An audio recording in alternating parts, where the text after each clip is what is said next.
Okay, सो आज का topic है वाई ट्रेडिंग इज़ बोरिंग या ट्रेडिंग इज़ बोरिंग। ये एक्चुअली मैंने महसूस किया है कि ट्रेडिंग वाकई में इतना बोरिंग काम है कि आपका आधा से ज़्यादा जो गलत काम होता है या ट्रेडिंग में जो आप रूल नहीं फॉलो कर पाते हैं वो बोर्डम की वजह से हो सकता है। क्योंकि मैंने ऐसा महसूस किया है कि जितने भी आप प्रोफेशन ले लें ट्रेडिंग के अलावा, चाहे वो कोई बिज़नेस हो, चाहे वो कोई जॉब हो या कुछ भी हो, मुझे लगता है कि उसमें एक आपको स्पेसिफिक टाइम पीरियड मिलता है काम करने के लिए। जैसे आप 4 घंटा काम करेंगे, 5 घंटा काम करेंगे, या कुछ ऐसा एक टाइम पीरियड आपको मिलेगा जिसमें आपको काम लगेगा कि हाँ मुझे जिसमें आपको लगेगा कि हाँ मुझे इतना काम करना है। पर ट्रेडिंग में ऐसा क्या है कि जब आप मान लीजिए मार्केट का एक टाइम डिसाइडेड है, 9 बजे मार्केट खुलता है, 3:30 के आसपास बंद हो जाता है।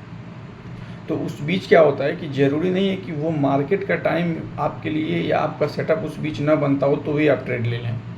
ऐसी गलतियां हम बहुत करते हैं, चाहे हम इंट्राडे करें या स्विंग करें या सेलिंग करें, बाइंग करें, कुछ भी करें।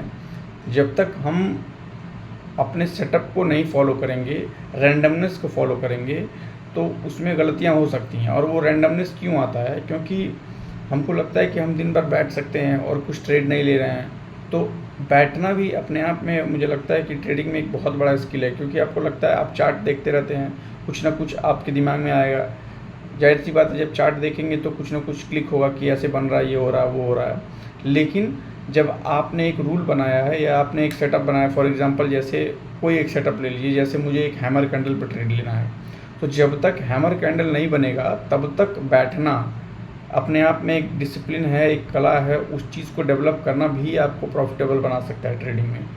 मैंने ऐसा महसूस किया। और प्रॉफिटेबल आप नहीं भी बनते हैं तो उससे क्या होगा कि आपको खुद एक महसूस होगा अंदर से कि मैं रैंडमनेस को जो अपने पुराने ट्रेड्स में मैं महसूस करता था कि जब भी मन किया तो एक ऑर्डर पंच कर दिया, फिर उसमें प्रॉफिट हुआ, फिर उससे कुछ एक ऑर्डर पंच कर दिया, लॉस हुआ तो फिर उसको रिकवर करने चला गया, ज़्यादा प्रॉफिट हो गया तो और बढ़ाने चला गया।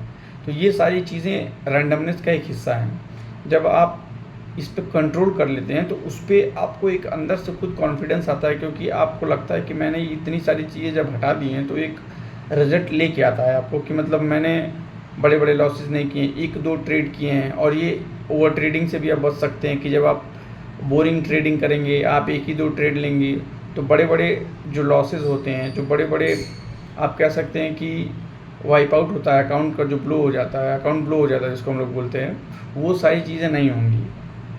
तो आप बोरिंग ट्रेडिंग करिए, बहुत अच्छा लगेगा कि मतलब कुछ भी उल्टा पुल्टा डिसीजन नहीं ले रहा हूँ, कुछ ऐसी चीज़ें नहीं कर रहा हूँ कि जो रिक्वायरमेंट जिसकी नहीं है।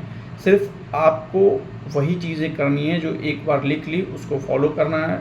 हाँ, ये हो सकता है कि जब आप टेस्ट करेंगे तो उसमें कई बार फेल होंगे, या हो सकता है कुछ दिन के बाद आपको एक ऐसा सेटअप मिलेगा कि आपको लगेगा कि हाँ मेरे लिए काम कर रहा है ये। तो उस चीज़ को ही आप फॉलो करने को देखिए।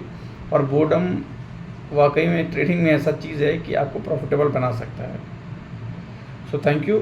मैं ऐसे ही मेरे दिमाग में आया कि मैं इस पे टॉपिक पे आज वीडियो बना दूँ, ऐसे मैं वीडियोस आगे लाता रहूँगा। Thank you.